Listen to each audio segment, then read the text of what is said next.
Quantum tunnelling के ऊपर मेरे इस लेक्चर के 2 पार्ट होंगे। पहले पार्ट में हम क्वांटम टनलिंग के बारे में समझेंगे, क्वांटम टनलिंग किस तरह की जाती है और क्वांटम टनलिंग के लिए हमें किन किन रूल्स का पता होना चाहिए। दूसरे हिस्से में प्रैक्टिकली क्वांटम टनलिंग को होते हुए हम देखेंगे। तो शुरू करते हैं। पहला हिस्सा, क्वांटम टनलिंग जो है ये क्वांटम मैकेनिक्स का टॉपिक है। जैसा कि हम सब फेमिलियर हैं मैकेनिक्स की डेफिनेशन के बारे में। मैकेनिक्स फिज़िक्स की सबसे बड़ी ब्रांच है और मैकेनिक्स में हम चीज़ों के मोशन को डिस्कस करते हैं विद नोन कॉज। लेकिन हम मैकेनिक्स में मैक्रोस्कोपिक लेवल की स्टडी करते हैं, यानी कि हम उन चीज़ों के मोशन के बारे में पढ़ते हैं जो बड़े बड़े लेवल पे होते हैं। जैसे कि एक गाड़ी मूव कर रही है, गाड़ी फिज़िकली हमें नज़र आती है और उसका साइज़ भी बड़ा है, तो हम गाड़ी के मोशन के बारे में मैकेनिक्स के अंदर डिस्कस करते हैं। अगर हमारे पास कोई ऐसा लेवल आ जाए जो हमें अपनी आँखों से नज़र ना आए, बल्कि उसके लिए हमें माइक्रोस्कोप की ज़रूरत पड़े, यानी कि ऐसे पार्टिकल जो माइक्रोस्कोपिक लेवल पे हमें नज़र आते हैं, अगर उनमें मोशन होता है तो उसके बारे में हम क्वांटम मैकेनिक्स के अंदर डिस्कस करते हैं। हम क्वांटम मैकेनिक्स के अंदर उस पार्टिकल के मोशन से लेकर उस पार्टिकल की तमाम प्रॉपर्टीज़ माइक्रोस्कोपिक लेवल पे डील करते हैं। तो चलें शुरू करते हैं आज इस लेक्चर का पहला हिस्सा। इस एग्जाम्पल को गौर से देखें। आपके लेफ़्ट हैंड साइड पे एक पर्सन है जो एक स्टोन हाथ में लेकर मिडल में एक पर्सन खड़ा हुआ है, उसको पास करता है और मिडल वाला इस स्टोन को पकड़ के जो थर्ड पर्सन है राइट हैंड साइड पर, उसको वो पास करता है और राइट हैंड साइड वाला पर्सन जो है इस स्टोन को उस ट्रॉली में जो आपको राइट हैंड साइड पे नज़र आ रही है उसमें वो लोड करता है। बेसिकली ये एक पिक्चर है किसी माइन के अंदर काम करने वाले वर्कर्स की। इस पिक्चर को आप थोड़ा समझें। अगर लेफ़्ट हैंड साइड वाला पर्सन इस कर्व के अंदर इस स्टोन को थ्रो करता है तो वो जितना भी ज़ोर से थ्रो करे, मिडल वाले पर्सन तक ये स्टोन नहीं पहुंचेगा। उसकी वजह ये होगी कि इस स्टोन की पोटेंशियल एनर्जी उस मिडल मैन तक पहुंचते पहुंचते खर्च हो चुकी होगी और वो मिडल मैन उस पोटेंशियल एनर्जी के लैग करने की वजह से उस स्टोन को पकड़ नहीं सकेगा। जब वो पकड़ नहीं सकेगा तो राइट हैंड साइड पे जो पर्सन खड़ा है उसको स्टोन पास नहीं होगा और उस ट्रॉली में वो स्टोन लोड ना होने की वजह से ये तमाम का तमाम वर्क जो है वो वेस्ट ऑफ टाइम होगा।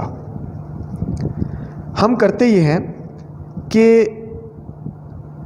इस पहाड़ को जो दरमियान में आपको नज़र आया था उसमें एक टनल बना देते हैं, एक सुरंग बना देते हैं। अब हम देखते हैं कि लेफ़्ट हैंड साइड वाला पर्सन स्टोन को थ्रो करता है और राइट हैंड साइड वाला पर्सन उस स्टोन को उस टनल के थ्रू जो आपको नज़र आ रही है एक एरो हेड की शक्ल में, वो उसको पिक करता है, उस ट्रॉली में लोड करता है और बहुत ही बेहतरीन तरीके से ये काम जारी व सारी रहता है। तो एक टनल बनाने की वजह से हमने बहुत सारा वर्क बचाया, लेबर बचाई और हमने इस काम को करने का सबसे आसान तरीका ढूंढा। बिल्कुल ऐसे ही हम क्वांटम टनलिंग भी करते हैं इलेक्ट्रॉन्स की। क्वांटम टनलिंग की डेफिनेशन आपके सामने ये लिखी हुई है। इस डेफिनेशन के नीचे आपको 2 पिक्चर्स नज़र आ रही हैं। इन दोनों पिक्चर्स में हम लेफ़्ट हैंड साइड पे देखते हैं कि एक बॉल है जो इस बैरियर को क्रॉस करेगी और दूसरी तरफ जाएगी। अगर तो बॉल इस बैरियर को इस कर्व के ऊपर से क्रॉस करके दूसरी तरफ चली जाती है तो ये बात हमें समझ में आती है, क्योंकि ये बहुत ही कॉमन एग्जांपल है। इस तरह बहुत जगहों पे हो रहा होता है। लेकिन इस तरह करने से उस बॉल की जो पोटेंशियल एनर्जी है वो बहुत सारी वेस्ट हो चुकी होती है और वो सम टाइम उस बैरियर को क्रॉस भी नहीं कर पाती।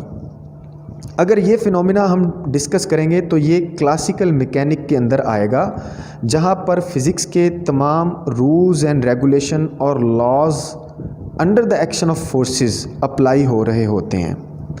अब हम ज़रा थोड़ा सा दूसरी पिक्चर को देखते हैं जो सबसे नीचे आपको नज़र आ रही है। अगर हम इस बैरियर के अंदर टनल बना लें तो हमें पता चलेगा कि लेफ़्ट हैंड साइड वाला बॉल जो है without waste of potential energy वो दूसरी तरफ ना सिर्फ पास हो जाएगा बल्कि उसकी स्पीड और उसकी एनर्जी पर भी कोई ख़ास फ़र्क नहीं पड़ेगा। यही हमारा फिनोमेना होता है क्वांटम टनलिंग के अंदर, जब हम एक इलेक्ट्रॉन को, एक पार्टिकल को एक बैरियर से क्रॉस करवाकर दूसरी तरफ पास कर रहे होते हैं। तो आगे चलते हैं। क्वांटम टनलिंग का इंट्रोडक्शन जो है वो इस स्लाइड में आपको नज़र आ रहा है। Quantum tunnelling is one of the most important phenomena of quantum mechanics because it plays an important role in nature as well as technology. Natural भी क्वांटम टनलिंग होती है, उसके बारे में हम दूसरे पार्ट में डिस्कस करेंगे। टेक्नोलॉजी भी जैसे कंप्यूटर साइंस है और मोबाइल फ़ोन है, इनमें जो माइक्रो प्रोसेसर्स की चिप लगी होती हैं उनमें क्वांटम टनलिंग बाकायदा की जाती है। तो इन तमाम चीज़ों के बारे में हम दूसरे पार्ट के अंदर डिस्कस करेंगे। क्वांटम टनलिंग के लिए हमें सबसे पहले मैडम मैरी क्यूरी को डिस्कस करना पड़ेगा। वो इसलिए कि क्वांटम जो वर्ड है बेसिकली ये एनर्जी की क्वांटिटी से लिया गया है। एनर्जी का जब हम नाम लेते हैं तो हमारे जहन में इलेक्ट्रॉन्स और दूसरे चार्ज पार्टिकल का नाम आता है। हमने देखा कि अगर हम रेडियो एक्टिव मटेरियल को डिस्कवर कर रहे होते हैं तो उसके अंदर भी हमें क्वांटम टनलिंग नज़र आती है। और quantum tunnelling radioactive elements के अंदर वेव्स और पार्टिकल्स की डुअलिटी के नतीजे में हमें नज़र आती है। मैडम क्यूरी ने जब रेडियो एक्टिव एलिमेंट्स को इन्वेंट किया था, डिस्कवर किया था, तो उस वक्त इस टेक्नोलॉजी के बारे में इतना लोगों को नहीं पता था और बहुत सारा रेडियो एक्टिव पेनिट्रेशन जो है वो इंसानों की सेहत के लिए नुकसान का बायस बनता रहा। यहाँ पर मैं एक बात और आपको बताता चलूँ कि रेडियो एक्टिव एलिमेंट्स जो हैं वो अगर रेडिएशन करते हैं और उनकी रेडिएशन को अगर हम कवर नहीं करते तो ना सिर्फ इंसानों को बल्कि हमारी बिल्डिंग्स को और हमारी चीज़ों को भी उनका बहुत ज़्यादा नुकसान होता है। रेडियो एक्टिव एलिमेंट्स की जब हम पेनिट्रेशन के बारे में डिस्कस करते हैं तो हमें रेडियो एक्टिव एलिमेंट्स की डुअल नेचर नज़र आती है। अल्फ़ा और बीटा को हम पार्टिकल कहते हैं और गैमा को हम रेज कहते हैं। ये ऐसा क्यों होता है ये मैं आपको फिर किसी और लेक्चर के अंदर इसके बारे में मैं आपको बताऊंगा। यहाँ पर आपको 3 शीट्स नज़र आ रही हैं। लेफ़्ट हैंड साइड पर जो शीट है वो पेपर की शीट है, मिडल में एल्युमिनियम है, बहुत हार्ड होता है, और उससे भी हार्ड लेड जो मटेरियल है वो है। हम देखते हैं कि अल्फ़ा पार्टिकल सिर्फ पेपर तक असरअंदाज होते हैं, पेपर को वो क्रॉस करके आगे नहीं जाते। इसी तरह हम बीटा पार्टिकल के बारे में डिस्कस करते हैं कि बीटा पार्टिकल पेपर को क्रॉस करके एल्युमिनियम तक जाते हैं और एल्युमिनियम तक वो असर रखते हैं, जबकि गैमा रेज जो हैं वो इन दोनों शीट्स को क्रॉस करके लेड तक चली जाती हैं, कंक्रीट तक चली जाती हैं और कंक्रीट को वो डैमेज करने में अपना पार्ट प्ले करती हैं। अल्फ़ा, बीटा और गैमा रेस के बारे में आपको बुक्स के अंदर बहुत जगहों पे इनकी इनकी करैक्टरिस्टिक्स के बारे में मिलेगा, लेकिन स्टूडेंट्स को समझ नहीं आती कि अल्फ़ा बीटा और गैमा रेस की जो करैक्टरिस्टिक्स हैं वो असल में है क्या। एक ओल्ड बुक से मैंने ये पिक्चर ली है। मैं आपको इसमें अल्फ़ा बीटा और गैमा रेस की जो प्रॉपर्टीज़ हैं और जो उनकी पेनिट्रेशन है वो उसके बारे में मैं आपको बताता हूँ। अल्फ़ा जो पार्टिकल हैं इनका जो मास होता है वो हाइड्रोजन के मास से 4 टाइम्स ग्रेटर होता है, यानी कि ये हाइड्रोजन एटम्स के मास से 4 टाइम्स ग्रेटर मास रखती हैं। दूसरा, अल्फ़ा पार्टिकल जो है उन पर पॉजिटिव चार्ज होता है, और ये पॉजिटिव चार्ज कितना होता है, जितना प्रोटॉन का चार्ज होता है उस प्रोटॉन के चार्ज से डबल इनके ऊपर पॉजिटिव चार्ज होता है। अल्फ़ा पार्टिकल्स की आयंस बनाने की जो सलाहियत होती है वो बहुत ज़्यादा होती है। मिसाल के तौर पर अगर आप एक चीज़ को आयन बनाने के लिए अल्फ़ा पार्टिकल की मौजूदगी में रख दें तो वो बहुत जल्दी अल्फ़ा पार्टिकल्स की शुआओं से, इन रेस से वो आयंस में कन्वर्ट हो जाती है। अल्फ़ा पार्टिकल्स की जो पेनिट्रेशन पावर है वो बहुत ही कम है। जैसे कि मैंने आपको बताया पिछली स्लाइड में कि अल्फ़ा पार्टिकल्स जो हैं ये सिर्फ पेपर तक असर करते हैं, इससे आगे इनका असर ख़त्म हो जाता है। अल्फ़ा पार्टिकल्स जो हैं अगर ये किसी चीज़ पर पड़े और उनसे एक लाइट निकले तो उस लाइट को हम फ्लोरोसेंस कहते हैं।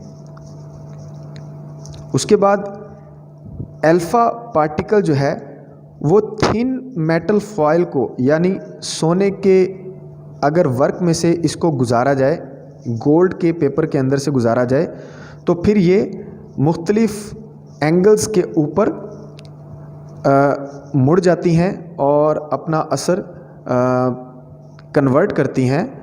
जो भी हमने उनकी बैक साइड के ऊपर एक्सपेरिमेंट की गर्ज से शीट लगाई हो, फोटोग्राफिक प्लेट लगाई हो, उनके ऊपर उनका एंगल हमें नज़र आता है।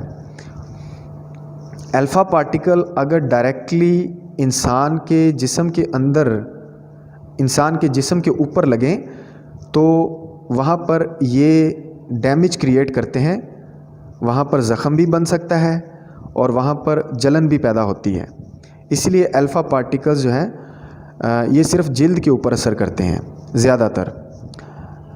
उसके बाद अल्फ़ा पार्टिकल्स जो हैं इनमें आर्टिफिशियल रेडियो एक्टिविटी भी पैदा की जा सकती है, यानी कि मसनूई ताबकारी भी इनके अंदर पैदा की जा सकती है। हम थोड़ा सा टेम्परेचर में रखेंगे रेडियो एक्टिव एलिमेंट को और उस टेम्परेचर की वजह से उस रेडियो एक्टिव एलिमेंट में सबसे पहले जो रेज़ निकलेंगी वो अल्फ़ा रेज़ होंगी, इसका ये मतलब है।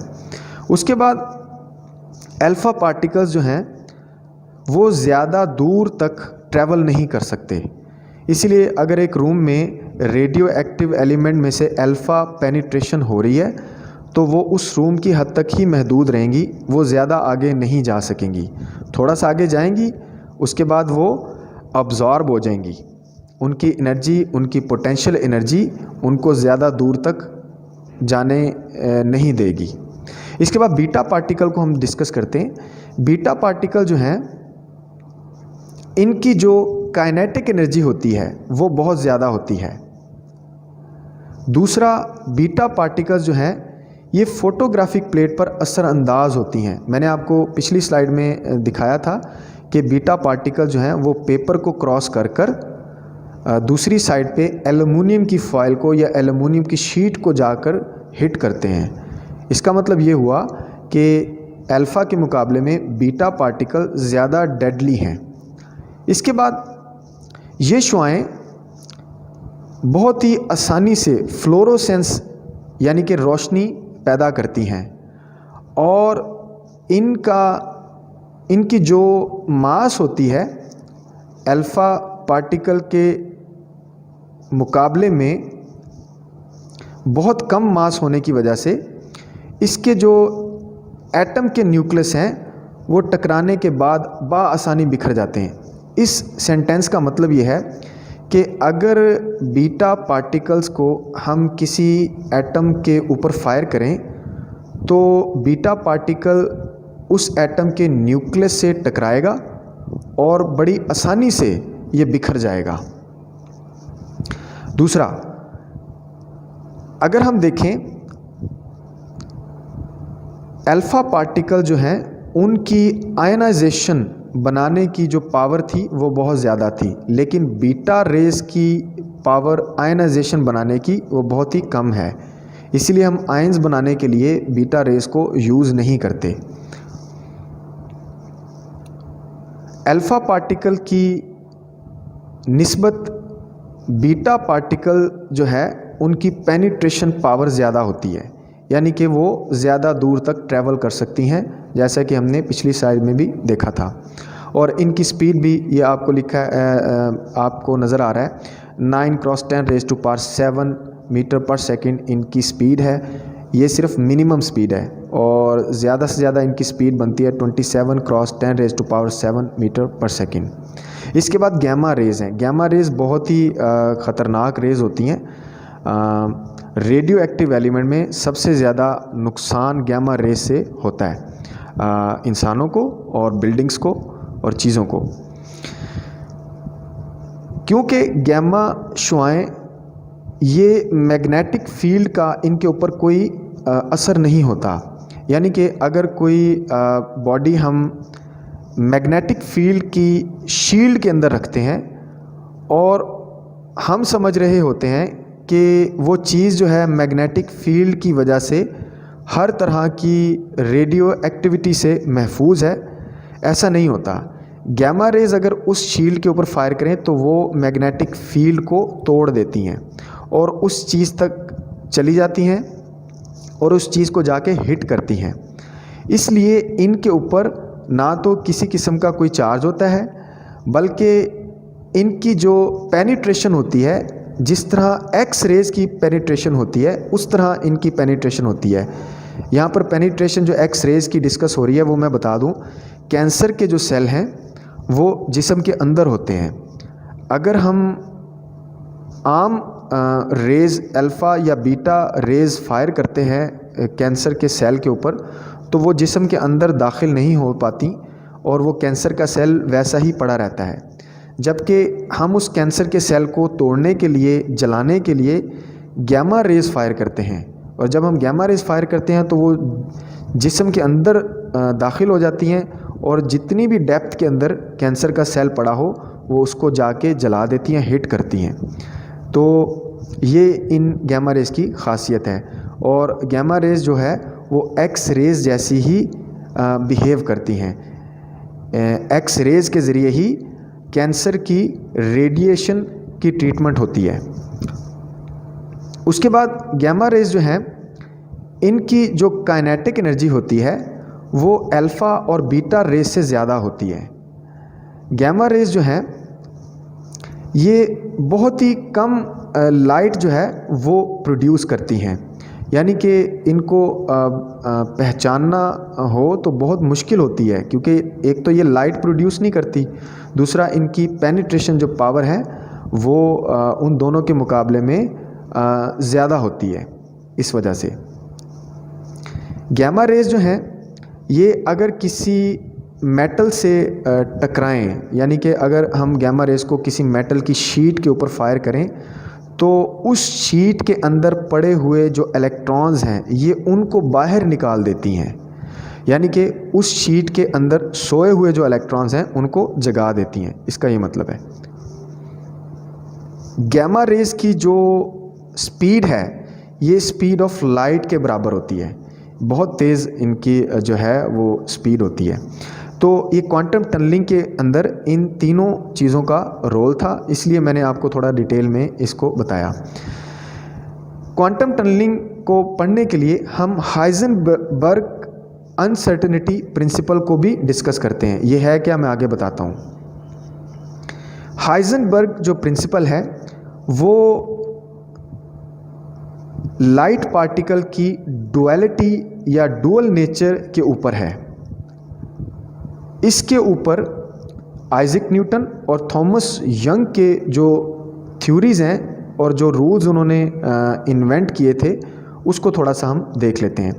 आइजैक न्यूटन जो थे वो कहते थे कि लाइट की जो लाइट है उसके अंदर जो पार्टिकल होते हैं उनकी नेचर भी पार्टिकल है, जबकि थॉमस यंग ने कहा कि लाइट के जो पार्टिकल हैं वो असल में वेव नेचर रखते हैं, यानी कि वो वेव की शक्ल में ट्रैवल करते हैं।